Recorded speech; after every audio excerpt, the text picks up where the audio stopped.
Welcome po sa ating short interview with our very own partner dito po sa ating community of IMG.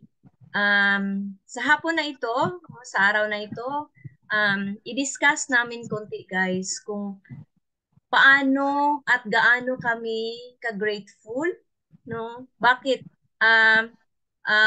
ba si IMG ang aming binigyan ngayon ng panahon? At itong kasama ko, no, magse-share siya sa kanyang karanasan, no? Paano niya nakilala si IMG at ano yung nakikita niya sa community of IMG. So, ang kasama ko ngayon na walang iba na sobrang relentless talaga ang kanyang pagdunang misyon sa IMG. Ma'am Alona, take it away, ma'am. Okay. So, magandang hapon sa iyo, Ma'am Adela. Maraming salamat dahil talagang binigyan mo pa ako talaga ng oras, no, para mag-usap tayo ah, about dito sa ating mission sa IMG. So, bago po ang lahat, magpapakilala po ako kasi alam ko na marami po ngayon ang nakikinig na hindi pa talaga ako kilala. Okay, so ang pangalan ko ay Alona Parinio at tubong ako, Davao. So, previously, I was into network marketing. No, before po ako napunta sa IMG, at dati po akong networker. So, ewan ko kung familiar kayo sa M-Global, now called Empowered Consumerism. So, na-involve ako doon almost 9 years bago po ako na-convert dito sa IMG. Sino ba yung nagdala sa akin dito sa IMG o paano ko ba nakilala? Nakilala ko si IMG through sa aking auntie na suki ko noon sa produkto na aking binibenta dun sa previous ko na company. Nung unang in-approach niya ako, akala ko talaga networking na naman yung company na gusto niyang pasasalihan sa akin. So since ako ay punong-puno din po ng training doon sa company na yon, dahil nga no, tumagal ako ng almost 9 years, so syempre ginawa ko rin talaga yung yung part ko doon, sinunod ko rin yung system doon. Ah, kumita naman ako doon na naabot ko rin yung posisyon na gusto kong maabot. Ngunit merong kulang. Pero hindi ko yun nalaman not until I met IMG. So yung auntie ko po, palagi po yung nag-order ng product. Then one day, I think that was October of 2020, nabanggit niya sa akin si IMG.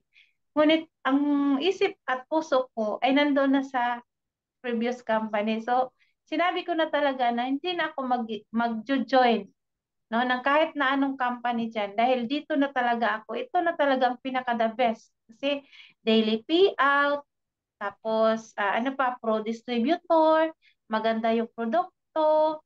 Ano pa bang hahanapin ko? Wala na. Maganda yung sistema, maganda yung kitaan, maganda yung pamamalakad ng company. So sabi ko, every time na may mag-i-invite sa akin, talagang wipe na ako agad. Wiper ako. Ayaw ko. Kaya lang, yung auntie ko talaga ay napakasigasig, no, na hindi niya talaga ako tinigilan until 2021 of June. Ah, bigla na lang niya akong tinawagan na member na ako sa IMG. Sabi ko, ganun ba?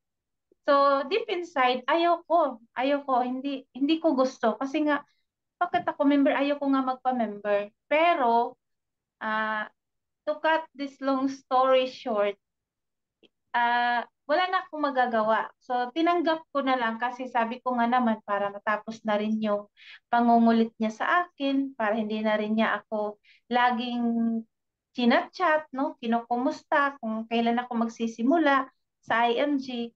Kasi wala talaga akong balak na lumipat ng ibang company.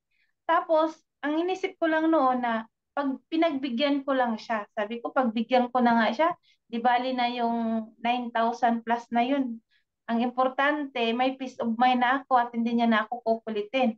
Hindi ako mag-aatin ng meeting, hindi ko papansinin kung kahit ano-anong inaalok-alok sa akin, sabi ko.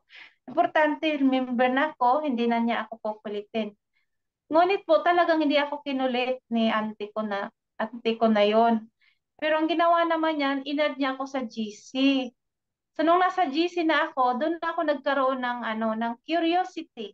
Una, curious lang talaga ako. Ano bang pinag-uusapan dito sa ING? Kasi nga, bawat maya-maya may training, may meeting. Si Ma'am Adela laging may meeting, laging may. Sabi ko, ang gulo-gulo naman nila dito. Bakit ano ginagawa nila dito? Hindi ba sila napapagod? Pero yung curiosity ko na yon nag-lead sa akin na pumasok sa Zoom. So pumasok ako, first time kong mag-Zoom kasi sa previous company ko, hindi ako sanay mag-Zoom. Dati wala akong Zoom, hindi ako nag-AFP boosting. Ano lang talaga, puro field yung ginagawa ko noon. May online pero messenger lang. Never ako naka-encounter ng Zoom. Kaya nga nung sinabi ng auntie ko na pumasok daw ako sa Zoom, sabi ko, hindi ko alam yan. Hindi ko paano gagawin yung Zoom na yan. So, pero yung pala, lahat ng bagay ay natutunan. So, yun na nga, no, napasok ako, yung napasukan ko na yung partners training. Hindi ko may kalimutan yun, yung trainer noon is si Sir Dino. Tapos, nasundan naman kay Ma'am Traya. Tapos, yung iba naman, hanggang nag-attend na rin ako sa leaders call. So, nung mga excuses ko noon na hindi ako maka-attend dahil wala akong Zoom, so, naalis na ano yun, no? Natanggal, nag-download ako ng Zoom. Hindi ako makapakinig dahil nagda-drive ako dahil yung business din namin ay ah, delivery. So, lahat ng excuses na yun talagang tinanggal ko para lang maka-attend ng Zoom. So, ito na po ang nangyari sa akin. Talagang nag-change yung mindset ko from being negative to positive. Kasi ang ganda naman pala talaga, nakadiscover ko dito sa IMG na unang-una, kabaliktaran. No, hindi tayo dito nag-uusap o nagpo-post ng pera. Hindi tayo nag-uusap kung magkano na yung kinita niya, ano na yung mga nabili naming mga sasakyan, o ano na yung bahay, nakabili na kami ng bahay, ng lupa. Hindi ganon.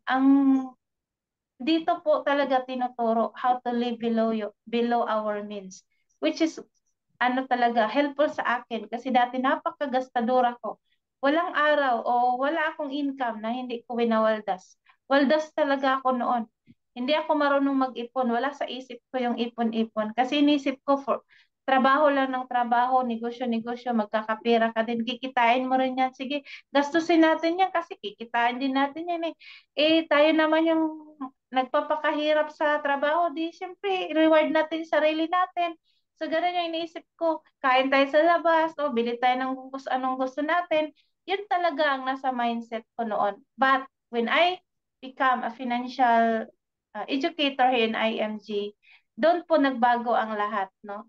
Na para bang lahat ng pinaniniwalaan ko noon ay nagiging mali pala lahat yon, no? Mali pala yung unang bilhin mo, pag may pera ka, dapat may sasakyan ka, dapat maganda yung mga gamit mo, dapat branded yung bag, yung sapatos, yung damit, dapat kasi para tingnan ng tao, mayaman ka na. Ngunit hindi pala talaga ganun, no? So, thank you, IMJ, and thankful ako doon sa auntie ko na sobrang kinulit ako at talagang unang-una talaga binayaran yung membership ko. Pero binayaran ko din naman siya, no? So, yun nga lang, nagulat ako, nagkaroon ako ng utang, di ba? Alam na may utang ka kasi binayaran na, bigla akong nagkautang ngayon, pero alam niyo po, yung auntie ko na yon, sobrang nagpapasalamat ako sa kanya. Auntie Cording, Kagata, no, thank you so much kasi kung hindi dahil sa iyo, dahil talagang nag-take risk ka na pahiramin ako ng pera kahit na hindi ako nanghihirap. Pero talagang blessing in disguise ka talaga sa buhay ko. Kasi natuto po ako, marami akong natutunan, lalong-lalo na ngayon, no? Lumalaki na yung team, lumalaki na yung team na marami nang natutulungan, unti-unti na rin, no, na may mga buhay tayo na nababago dito dahil sa mission natin sa IMG. So, yun, no, una dito sa IMG, natutunan ko talaga paano maging humble at saka paano paano mamuhay ng simple lang, no? Walang yabang, no? Hindi mo kailangan magyabang, hindi mo kailangan magpakita ng kung ano-ano na meron ka para lang yung tao ay maniniwala sa iyo. So, yun Ayan, lang no? po, Na, or na na, Ma'am Adela. yes, oh, Napa, napakaganda talaga ang sharing ni Ma'am na totoong-totoo yan, guys, no? Kasi ako man, no, andito ngayon sa Japan, magta 3 years na akong full-time sa IMG. At bakit ko ba ginawang full-time sa IMG? Kasi napakaganda. Hindi tayo dito nagre-recruit para lang tayo'y kumita. Hindi po talaga ganun. Napakalaking puso ang community of IMG na handang tulungan ang bawat isa na makawala sa kahirapan, maka ano no, makalabas sa rihas ng utang talaga. Sobrang daming mga Pilipino na ganun talaga ang buhay, no? At hirap talaga masustain yung anumang mga babayarin po natin considering din no sa liit ng sahod, no, 'di ba? Sa sobrang taas ng presyo ng mga bilihin. Kaya ako ngayon dito nagpapasalamat din at nagbigay ako ng full-time dito sa pagdo ng misyon ng IMG kasi sobrang daming mga Pilipino sa ang sulok ng mundo na dapat nating tulungan. Kaya kami po dito sa community of IMG ay kahit anumang rejection, yung mga negative, mga challenges or mga problems na ma-encounter natin dito, hindi namin yan tinitignan. Ang tinitignan namin, ilang buhay po ang mabago namin, no? At ilang tao ang magbalik no na magpapasalamat. Yun po ang pinaka-priceless na makukuha po natin dito kung yung isang tao na yan ay magkaroon talaga ng shifting of mind ba? Mindset, no? From being spender to become saver, from saver to become an entrepreneur, at yung entrepreneurship natin dito, yun po ang makatulong sa atin na magkaroon talaga tayo ng other source of income. And that is our goal, no, na matulungan ang bawat isa na magkaroon ng other source of income kasi yun talaga ang kailangan ng karamihan. So, through this mission, no, the financial literacy campaign na ma-achieve din talaga natin itong nasa background ko, no, na 30 million kapamilyang Pilipino. So yan, 30 million, 30M by 30 na financially literacy campaign. Ito yung pinaka-mission talaga natin.